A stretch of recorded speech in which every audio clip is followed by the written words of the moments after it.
1971 பூண்டியிலே ஒரு நிகழ்ச்சி. தந்தை பெரியார் அவர்கள் கலந்து கொண்டார்கள். அந்த பூண்டியிலே குமாரசாமி என்ற ஒருவர், கோபாலசாமி என்ற ஒருவர். குமாரசாமி அவர்கள் அந்த நீர்த்தேக்கத்துடைய இயக்குனர்.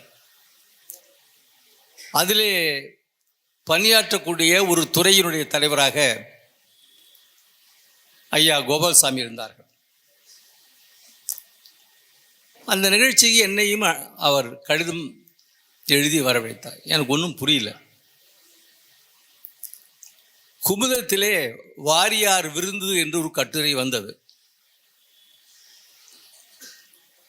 அதை எதிர்த்து வாரியாருக்கு மருந்து என்று ஒரு கட்டுரையை விடுதலையிலே நான் எழுதியிருந்தேன். அதை பார்த்துவிட்டு என்னை பார்க்க வேண்டும் என்பதற்காகத்தான் பூண்டிக்கு அழைத்தார். அதிலிருந்து ஒரு 18 ஆண்டு காலம் அவரோடு நெருங்கி பழகக்கூடிய ஒரு பெரும் வாய்ப்பு கிடைத்தது. அந்த பூண்டி நிகழ்ச்சியிலே இன்னொரு குறிப்பிடத்தகுந்தது, கலைச்செல்விக்கு மகிழ்ச்சியாக இருக்கும். விடுதலை ஐயா மலரில் நிலவு மேட்டில் மனித கைகள் கோர்த்து நிற்கையில் நெட்டைச்சாமி குட்டைச்சாமி கதையும் ஏனடா, கடல் அலையாம் பெரியார் குரல் கால குரலடா என்று கவிதை எழுதியது.